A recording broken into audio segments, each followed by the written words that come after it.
कांग्रेस सांसद राहुल गांधी ने बीजेपी और संघ का नाम लिए बगैर कहा कि वह मुस्लिमों के प्रति घृणा फैलाने का काम कर रही है। भारत पाकिस्तान विभाजन के बारे में राहुल गांधी ने कहा कि बंटवारे से पीड़ित लोग मुस्लिमों से नफरत नहीं करते, बल्कि अन्य लोग नफरत करते हैं। यूट्यूबर शमदीस को दिए इंटरव्यू में राहुल गांधी ने भारत पाकिस्तान बंटवारे पर अपनी प्रतिक्रिया दी और कहा, मैं आश्चर्यचकित रहता हूं कि विभाजन के पीड़ित लोग मुस्लिमों के प्रति कोई द्वेष नहीं रखते हैं, जबकि अन्य लोग मुस्लिमों से अधिक घृणा करते हैं। यही हाल पाकिस्तान में भी है। मैं यह जानना चाहता हूं कि यह घृणा कौन पैदा कर रहा है। राहुल गांधी ने पंजाबी और सिख कल्चर की तारीफ करते हुए कहा कि उनमें चीजों को भुलाने की अच्छी कला है। भारत जोड़ो यात्रा के दौरान राहुल गांधी ने केंद्र की बीजेपी सरकार पर जमकर निशाना भी साधा और कहा कि हमारे समाज में अविश्वसनीय बेईमानी की जा रही है। एक सवाल के जवाब में राहुल गांधी ने कहा, हमारे समाज में अविश्वसनीय बेईमानी हो रही है, समाज में क्रूर अन्याय हो रहा है।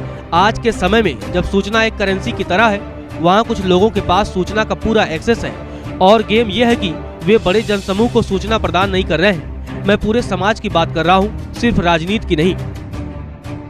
इंटरव्यू के दौरान राहुल गांधी ने भारत जोड़ो यात्रा को तपस्या बताया। उन्होंने कहा कि वे अपने जीवन में अलग अलग तरह की प्रैक्टिस करते रहते हैं। अपनी यात्रा को तपस्या बताते हुए राहुल गांधी ने कहा, मैं अपने जीवन में अलग अलग तरह की प्रैक्टिस करता हूँ। आप इसे तपस्या कह सकते हैं। आप कुछ भी लगन से करते हैं उसे तपस्या कह सकते हैं। प्रैक्टिस से आपको चीजें समझने में आसानी होती है।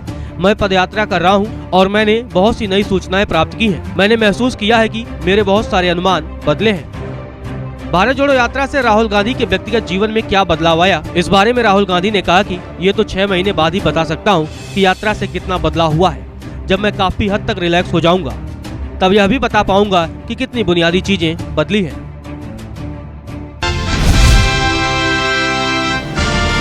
गुजरात में होने जा रहे विधानसभा चुनाव के बीच AIMIM के प्रमुख असदुद्दीन ओवैसी का बड़ा बयान सामने आया है।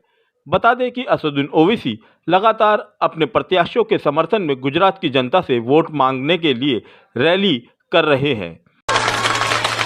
आपने क्या किया गरीबों के लिए? आपने गरीबों के लिए कुछ नहीं किया और बड़ा बड़ा भाषण देते, लंबा लंबा छोड़ते, हमने ऐसा कर दिया, हमने वो कर दिया। क्या किया आपने बताओ? यहां पर साफ पीने का पानी नहीं है। 27 साल में तुमने पीने का पानी साफ नहीं दिलाया यहां पर पीने के लिए। स्कूल नहीं है, ड्रेनेज लाइन नहीं है। क्यों नहीं है? अगर दूसरे इलाकों में अगर आता है तो इस बस्ती में क्यों नहीं आता? क्या इस बस्ती में बसने वाले अगर गरीब है, मजलूम है, मुसलमान है, दलित है, तो उसको नजरअंदाज करके रख दिया जाएगा और सिर्फ दौलतमंदों के इलाकों में काम होगा, गरीबों के इलाके में काम नहीं होगा? मेरे अजीज दोस्तों और बुजुर्गों, यहां का एमएलए कमजोर है, उसको लड़ना नहीं आता, उसको कॉम्प्रोमाइज करना आता है। वो अगर कोई लड़ने वाला होगा तो काम कराएगा, आपके लिए लड़ेगा। और मुझे यकीन है कि साबिर काबिलीवाला को इंशाअल्लाह अगर अल्लाह कामयाब करेगा आपके दुआओं से और आपके वोट से, तो यकीनन ये तमाम नाइंसाफियां खत्म किए जाएंगे। गुजरात में खुद AIMIM प्रमुख असदुद्दीन ओवैसी 17 रैलियां करेंगे। इसके अलावा पार्टी के वरिष्ठ नेता भी रैलियां संबोधित करेंगे। जबकि चुनाव के आखिरी समय में अकबरुद्दीन ओवैसी भी पार्टी के लिए चुनाव प्रचार करने गुजरात जाएंगे। बता दें कि AIMIM ने अहमदाबाद में 5 उम्मीदवार उतारे हैं। ओवैसी ने चुनाव में दलित प्रत्याशियों को भी टिकट दिया है। ब्यूरो रिपोर्ट, फोकस हिंदुस्तान के लिए। राज्यपाल भगत सिंह कोश्यारी के छत्रपति शिवाजी महाराज पर दिए बयान से नया विवाद खड़ा हो गया है।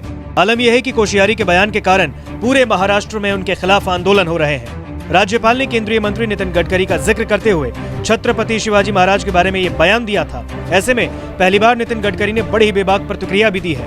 केंद्रीय मंत्री नितिन गडकरी ने एक वीडियो के जरिए जवाब दिया है, हम अपने माता पिता से ज्यादा छत्रपति शिवाजी महाराज के प्रति वफादारी रखते हैं। नितिन गडकरी ने कहा है कि छत्रपति शिवाजी महाराज हमारे भगवान हैं। हम अपने माता पिता की तुलना में छत्रपति शिवाजी महाराज के प्रति अधिक निष्ठा रखते हैं क्योंकि उनका जीवन हमारा आदर्श है। दरअसल राज्यपाल भगत सिंह कोश्यारी ने औरंगाबाद में दीक्षांत समारोह के दौरान कहा था कि जब हम स्कूल में थे तो हमसे पूछा जाता था कि स्कूल में हमारा रोल मॉडल कौन है। उस समय हम छात्र वही कहते थे जो हमें अच्छा लगता था। यानी कुछ लोग सुभाष चंद्र बोस को पसंद करते थे, कुछ नेहरू को, कुछ गांधी जी को। जिसे जो अच्छा समझता था उसी का नाम लेता था। आज अगर आपको आदर्श तलाशने हैं तो बाहर जाने की जरूरत नहीं है, आप महाराष्ट्र में ही अपने आदर्श पा सकते हैं। अगर कोई आपसे पूछता है कि आपके नायक कौन है, तो मुझे लगता है कि आप इसे यहाँ प्राप्त कर सकते हैं। शिवाजी पुराने समय के आदर्श हैं। मैं एक नए युग की बात कर रहा हूँ। डॉक्टर अंबेडकर से डॉक्टर यहाँ तक कि नितिन गडकरी भी आपको यहाँ मिल जाएंगे। अब राज्यपाल के इस बयान के बाद जहां केंद्रीय मंत्री नितिन गडकरी ने इस पर अपनी प्रतिक्रिया दी है, तो वहीं राज्यपाल के इस बयान के बाद से महाराष्ट्र की सियासत में भूचाल सा आ गया है।